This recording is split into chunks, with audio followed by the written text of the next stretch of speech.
All praises to Yahweh Ba'Shem Yahweh Shai Ba'Shem Chakwadash. Double honors to the apostles and elders of Great Millstone. Shalom salutations to the hopeful elect that's fighting the good fight of faith in truth, in sincerity, and wholeheartedly. Shalom to the Akwath, which is the women believers. Shalom to you. Quick video, sitting here meditating on, just in case you have people who may think, okay, if America is going to be destroyed, which means nuclear missiles is going to hit this place, that's an instant death. It's not that much suffering. See, if you have that mindset, then you are sadly mistaken. You're dealing with the king of terrors, number one. But also, the scriptures says otherwise. So, like I said, I got a couple of scriptures. Shouldn't be that long. But, for anybody who think that the Lord's judgment is going to be a light thing, oh no. You sadly mistaken. So it says, for as the new heavens and the new earth which I will make shall remain before me, saith Yahweh Ba'Shem Yahweh Shai, so shall your seed and your name remain. So this is the end. This is after, we've been delivered. Some of us may have to be a martyr, but those who be a martyr will be risen first, get a crown on their head, and the rest that are part of the elect that's alive will come up hither, all right, with the ones that's already up there. And it's going to be a great ceremony. This is what it's talking about. So, but it said, and it shall come to pass that from one new moon to another, and from one Sabbath to another, shall all flesh come to worship before me, saith Yahweh Ba'Shem Yahweh Shai. And they shall go forth. So basically, what this lesson is about is that everybody is going to see the souls that's going to be on fire as an example of what not to do. An example of this is what happens when you go against the Lord. Because it said, and they shall go forth and look upon the carcasses of the men that have transgressed against me, for their worm shall not die. Now, when you die, worms consume your body. So what do this symbolize? This symbolizes that the Lord is going to keep you alive. You're going to feel every burn until the Lord deems that is enough. And you dealing with a power that's long suffering. Remember that. Do you know how long we've been in captivity? Do you know how long we've been on the earth and we still haven't entered into the kingdom yet, but we're about to? Long time. His own children only had 40 years of peace. You're dealing with a very patient power. All right. So who knows how long you're going to be burning? So it says that have transgressed against me, for their worm shall not die, neither shall their fire be quenched. And they shall be abhorring unto all flesh. Everybody gonna be like, gosh, damn. All right. Everybody gonna be looking at you. And I hope I ain't a part of this. I hope I'm not the one that's going to be on fire. I hope to make it. All right. So, but let's back up this claim about how people is going to be weeping and gnashing their teeth.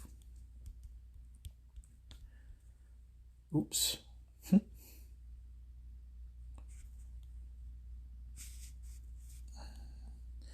So it says, so it shall be at the end of the world, the angel shall come forth and sever the wicked from among the just, and shall cast them into a furnace of fire. There shall be wailing and gnashing of teeth.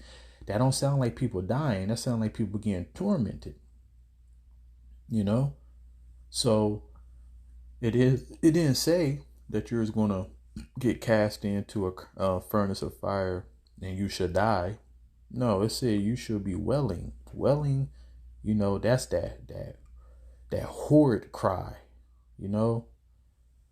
that's that, when you wake up, like I just imagine, when the Lord plagued Egypt and all the Egyptian men and women's first child was dead.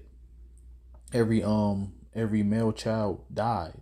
Can you imagine the screams? You know, it's not a light thing to lose a child. So just waking up, gaga goo gooing, the night before, and then you wake up, your child is dead. Do you know what kind of screams that is? So that's what it means to wail and gnashing the teeth. Ah, that's what it's going. I'm telling you, you dealing. Matter of fact, I always say this. I used to say this back in Christianity. This is back when I actually believed in hell underground. When you wash your hands and you put that water on and it's a little bit too hot, you like, shit. That ain't shit compared to nuclear missile fire. Now tell me, can you keep your hand under that hot ass water when you washing your hands? So how much more you dealing with thermonuclear missile fire all over your body? That is on your hands. So it's going to be welling and gnashing the teeth. Another example. This happened in World War I. Matter of fact, let me get this first.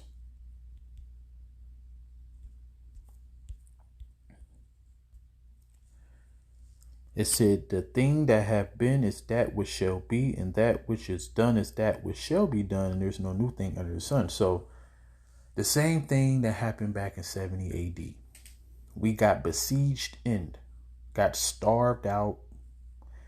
That's what it means when you read 2 Ezra 15 and 17. It said, a man should desire to go into a city and shall not be able. So that happened in 70 AD, and it's going to happen again. It's called Jacob's trouble. So it's nothing new under the sun. Everything is reincarnated, and it usually be under a new name. Just like all these gods is recycled. All these gods is Nimrod, all right, Semiramis, and Tammuz. And if I'm not mistaken, I'm trying to think. Whoever, I don't know if it's Ishtar, Semiramis. I'm trying to figure like the origin name. But anyways, but the point is that all these deities like Baal, Baal Peor, Marduk, Jesus, all of these gods is from old. Jesus just see, back then the gods had melanin. This guy is leprous. All right, a clean leper. That's all, but it's still the same philosophy. But going back to the point that I'm trying to articulate, it's nothing new under the sun. So this happened back in World War I, and it's going to happen again. In those days shall men seek death and shall not find it, and shall desire to die, and death shall flee from them. So when the missiles hit and you're being tortured, your sentiment is, I wish I can die right now, because I'd rather die than to feel this pain. This happened back in World War I. This is what this whole Revelation 9 is talking about. The first half of it is talking about World War I. The last half is talking about World War III. As you see, this is in the first half. So let's talk about World War I. Apostle Tahar did a beautiful breakdown on this chapter years ago. And he actually had footage of what happened in World War I. And people was wishing that they can die. He was showing pictures with people with half of their face gone, half of their skull gone, people shell shock, holes in their face. They ain't have the technology that we have today. They don't have the medicine that they have today. They had to deal with that pain. So imagine you would rather die than to deal with excruciating pain. So that's what's going to happen again. See, these are the type of lessons, and when you read the book, it's supposed to put fear in your heart. When I do lessons like this, I'm scared. All right? I'm a prisoner of hope, and I hope not to be a part of it. I'm happy that the Lord had grace and mercy upon me to understand this truth. So I walk a certain way to the best of my ability. I still ain't shit, though. All right? I'm just a man striving for the masteries, as the scripture says. So let's continue. And we're going to end it on this. Like I said, I ain't want to be too long. Just want to articulate the point that you're not going to die. You're going to feel every burn. Now, this set of scriptures, because guess what? The mark of the beast is synonymous with the second death. That's the judgment of taking the MOTB. All right, Revelation 13 and 16. So in Babylon the Great, aka America, this place is the only place that's going to be totally destroyed. Everybody that's in America who is not part of the elect, and you're going to die. And you know what's crazy too? It's scary when you think about it. You know how the scripture says in Isaiah 60 and 2 that the Lord, a gross darkness have covered the earth. All right. Also in Isaiah 19 and 14, he said he have mingled a perverse spirit in the midst of Egypt. So everybody is just bugged out. Here's the thing. People don't even consider this. We can go on the highways and byways and tell people America's going to be destroyed by nuclear missile fire. Go into the scriptures and prove it. Then even show them the news and filter it through the scriptures, and they'll still just live their life. Don't give a fuck what we talking about. That is scary. That's how you know that the Lord, as the scripture says, a fearful thing to fall into the hands of the Lord, but the power of the Lord, how everybody is just a robot. Everybody is fulfilling their lot. Because I know, I'm just saying, I'm speaking as a man to articulate my point. I think about this all the time. So, like, damn. So the Lord is going to destroy this place. I should get a plane ticket and leave. Ain't nobody even thinking about getting a plane ticket and leaving. Ain't nobody even caring about the possibility of the scriptures being true and that this place is going to be destroyed. Like, that's crazy to me. But the scripture said that he had blinded the eyes and shut up the ears that these people cannot see or hear. That's the reason why people is still in Babylon the Great and nothing scares them. They really think that this place is going to live forever and never be touched. But anyway, let's continue. And it said, the third angel followed them, saying with a loud voice, if any man worship the beast in his image and receive his mark in his forehead or in his hand, that's the digital implantation. The digital implant that people are going to take willingly because it's in the scriptures. The same shall drink of the wine of the wrath of the Most High, which is poured out without mixture into the cup of his indignation, and he shall be tormented with fire and brimstone in the presence. See, tormented with fire, which means you're not going to die. And in the presence of the holy angels, in the presence of the Lamb. And the first scripture that I started off with, everybody that's alive is going to see you. From new moon to new moon, from Sabbath to Sabbath, people are going to be visiting you, looking at you. All right.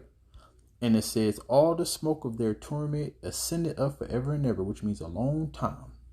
And they have no rest day or night, because it should be weeping and gnashing of teeth, wailing and gnashing of teeth, who worship the beast in his image, who have received the mark of his name. So you're not going to die. You're going to be tormented with the fire. Seek ye the Lord while he may be found. This truth is not a game. So hopefully this video is edifying, and hopefully whoever listening that's bullshitting, hey, you better pray to the Lord. Shalom.